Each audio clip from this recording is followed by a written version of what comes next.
নমস্কার, শুভ সকাল। সবাইকে স্বাগত জানিয়ে শুরু করছি আজকের নতুন ব্লগ। আশা করছি আপনারা যে যেখানে আছেন ভালো আছেন, সুস্থ আছেন। এখন ঘড়িতে বাজে 9:06। তো ঘুম থেকে উঠেছি কিছুক্ষণ হলো, উঠে ফ্রেশ হয়ে মুখটা ধুয়ে এসেছি। যদিও এখন আমার মুখে কিছু লাগানো হয়নি, তো এখন যাব যে আগে স্কিন কেয়ারটা করে নিব। মুখে যা যা মানে ময়শ্চারাইজার, সানস্ক্রিন লাগাবো, লাগিয়ে তারপরে যাব ভাত বসাতে। তো কিছুদিন ধরে আমরা ভাত খাচ্ছি সকালে, কেননা বাড়িতে কেউ নেই, মানে মা আর আমি আছি, আর কেউ নেই। তার জন্য মা আর সকালে রুটি বানায় না, তো ভাতই খাওয়া হয়। তো এখন যাব যে ভাত বসিয়ে দিয়ে আসবো, তার আগে আমাকে আমার স্কিন কেয়ারটা করে নিতে হবে, তারপর যাব ভাত বসাতে। এখানে ভাত বসিয়ে দিয়েছি, আর কালকে বড়া বানিয়েছিলাম, বাঁধাকপির বড়া। সেখানে কিছু বাঁধাকপি রয়ে গেছে, এখানে বেশি হবে না, 4-5টা নাগাদ হবে। তো এগুলো এখন বসে বসে ভেজে ফেলবো। এই বড়াটা হেভি হয়েছিল, তো এখন বাকিগুলো ভেজে নেই। এইদিকে আমার বড়াগুলো ভাজা হয়ে গেছে, আর ভাত হলেই আমি খেয়ে নিব বড়া ভাজা। আর কি বেশ মুসুর ডাল, কালকে ডাল রান্না করেছিলাম, তো সেই ডাল আর বড়া দিয়ে ভাত খেয়ে নিব। বিকিতে পেয়ে গেছে। গতকাল এই লাল শাকগুলো আমাদের বাগান থেকে নিয়ে এসেছি, অনেক তাজা ছিল, কালকে এনে রেখে দিয়েছি, তো তাই একটু নেতিয়ে গেছে। আর সঙ্গে এই যে দুটো উচ্ছে কোথায় গেল, এই যে একটা উচ্ছে, আরেকটা কোথায় গেল খুঁজে পাচ্ছি না। তো এই উচ্ছে দুটো নিয়ে এসেছি, এখন এই শাকগুলোকে বসে বসে বাছতে হবে।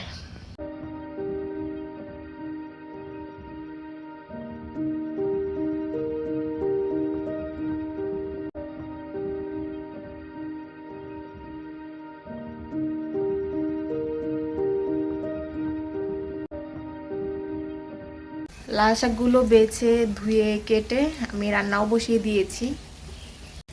এইদিকে লাল শাকগুলো সিদ্ধ করা হয়ে গেছে, এখানে একটু জল রয়েছে।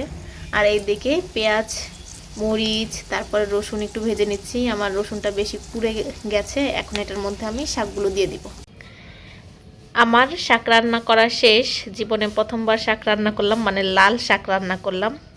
তো দুপুরে খেয়ে বোঝা যাবে কেমন হয়েছে খেতে, ভালো না খারাপ। তো এটা এখন রেখে দিই। সবজির এই অংশগুলো আমি নিয়ে চলে এসেছি, এখানে আমি মাটির এখানটায় রেখে দিব। এই যে এখানটায় কতগুলো জমিয়েছি, এটা পচে গেলে এখানে নিচে মাটি আছে, এখানে আমি একটা গাছ লাগাবো। আর দিদি এখানে কত কিছু জমিয়ে রেখেছে, এগুলো পচে গেলে এই যে বিভিন্ন গাছের গোড়ায় গোড়ায় দিব। আর দিদির গাঁদা ফুল গাছে কেবলমাত্র একটাই গাঁদা ফুল ধরেছে, আর কলি এসেছে বেশ কিছু, কিন্তু এখনও ধরছে না। আর এই যে এই গোলাপ ফুল গাছটাতে একটা গোলাপ ফুটছে। এই ডালটাতে মনে হয় কি বেগুনি কালার ধরে, এমনিতে এই গাছে সাদা কালার ধরে, কিন্তু এই গাছটাতে গোলাপি কালার ধরে, আর ওটাতে মনে হয় সাদা কালার। পরে হলে এবার খেয়াল রাখবো কোন ডালে কোন কালারটা ধরে। আর এই যে আমার অ্যালোভেরা গাছগুলো একটু মোটা তাজা হচ্ছে, তো আমি ভালো যত্ন করছি, তো তাই একটু মোটা তাজা হচ্ছে। এখন বাজে 3:31। তো স্নান করে পুজো দিতে দিতে আমার আজকে অনেক লেট হয়ে গেছে। আজকে বৃহস্পতিবার, তো তাই একটু বেশি লেট হয়ে গেছে, কেননা বৃহস্পতিবারে সব কিছু পরিষ্কার করতে হয়, ধুতে হয়, তো তার জন্য লেট হয়ে গেছে। এখন যাব যে খেয়ে নিব, আমার প্রচুর খিদে পেয়েছে। তো আমার রান্না করা লাল শাকটা দিয়ে খাবো, দেখি কেমন হয়েছে খেতে আর কি।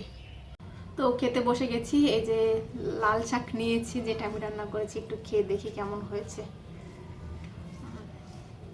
একটু রসুন মনে হচ্ছে বেশি পড়েছে। হ্যাঁ, মোটামুটি ভালোই হয়েছে, খারাপ হয়নি।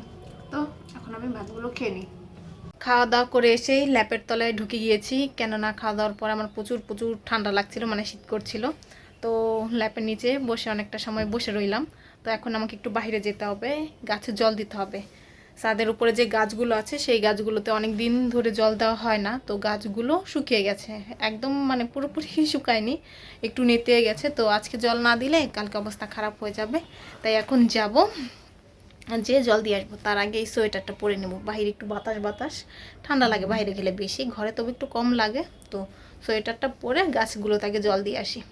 এই যে এই গাছটাও নিতে গেছে, এই গাছটার অবস্থা করুণ হয়ে গেছে। এই যে মানে এই গাছগুলো অনেকটা মানে নিতিয়ে গেছে, এই গাছটা তো মরেই যাচ্ছে, এই গাছটা জল বেশির জন্য মরে গেছে। তো এই যে এখানেও একটা গাছ আছে, এই গাছটাও অনেকটা নিতিয়ে গেছে। আর এই যে বাগান বিলাস গাছটায় ফুল ফুটেছে, তো এবার বেশি ফুল ফোটেনি, খুবই কম ফুটেছে, এর আগের বার অনেক ফুল ফুটেছে। এবছর যত্ন করা হয়নি তো, তাই তেমন একটা ফোটেনি। আর এই যে আমাদের কাঁঠাল গাছে কাঁঠাল ধরছে। তো এই যে এটা মনে হয় কাঁঠাল হবে, এটা মুচি না। তো যদি মুচি একদিন মুচি নিয়ে মুচি ভর্তা করতে হবে। এই যে এখানে বেশি এখনও ধরেনি, এখানে কিছু মুচি আছে, তো একদিন নিয়ে মুচি ভর্তা খাবো। আর আগে এখন গাছগুলোতে জল দিয়ে নিই। গাছগুলোতে জল দিয়ে আমি অপর পাশে চলে এসেছি। এখানে বাবা যাওয়ার আগে কিছু পালং শাক গাছ লাগিয়েছে, সেগুলোই দেখতে এসেছি কতটা বড় হয়েছে। এখন যেহেতু শীতের দিন বেশি একটা রোদ উঠে না, তাই গাছগুলো বেশি একটা বাড়ছে না। আর তার পাশেই একটা আমড়া গাছ আছে, আমড়া গাছের পাতাগুলো সুন্দর হলুদ হয়ে গেছে। আমি আমাদের বাড়ির উঠান থেকে আমড়া গাছের পাতাগুলো দেখে এই পাশে এসেছি। কি সুন্দর দেখা যাচ্ছে, যদিও ক্যামেরাতে ভালো বোঝা যাচ্ছে না, তবুও অনেক সুন্দর লাগছে সামনাসামনি দেখতে। গাছের পাতাগুলো যখন ঝরে পড়বে তখন দেখতে আরও সুন্দর লাগবে। বাহির থেকে জল দিয়ে এসে এ ঘরে বসে রয়েছি, তো সময় কাটছে না, তাই ভাবছি এখানে অনেকগুলো জামা কাপড় আছে, সেগুলো একটু গুছিয়ে রাখবো। তো এগুলো গোছানোর পরে একেবারে সন্ধ্যা হলে সন্ধ্যা দেখিয়ে তারপর ও ঘরে যাব। তো এখন আমি এগুলো আগে গোছাই।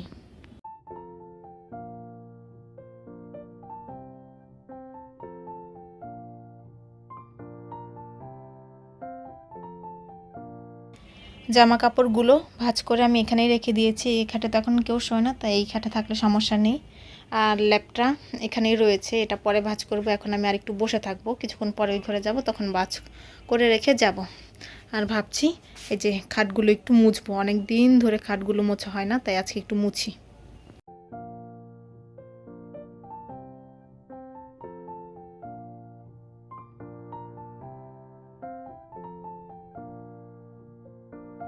ঘরের সমস্ত কাজ শেষ করে সন্ধ্যা দেখিয়ে এসে মুখটুক ধুয়ে একেবারে স্কিন কেয়ার করে নিয়েছি। আর এই যে আজকে একটা বেনুনি করে নিয়েছি।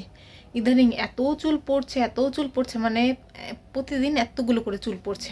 তাই ভাবছি এখন থেকে বেনুনি করে শোবো, কেননা এই খোলা চুল থাকলে মনে হচ্ছে কি ওই যে ল্যাপ কম্বল পরে সোয়েটারে বেশি লাগে, তো তাই বেশি চুল পড়ছে। তো এখন থেকে বেনুনি করেই শোবো। তো এই ঘরে এখন আর থাকবো না, ওই ঘরে চলে যাব। এই ঘরে আর কোনো কাজ নেই, শুধু শুধু বসে বসে আমি মোবাইল দেখতে পারি, কিন্তু সেটা এই ঘরে করবো না, ও ঘরে যেই করবো। তো ওই ঘরে চলে যাই আর কি, পরে জানি না আমি কী করবো। এখন বাজে 10টা 13।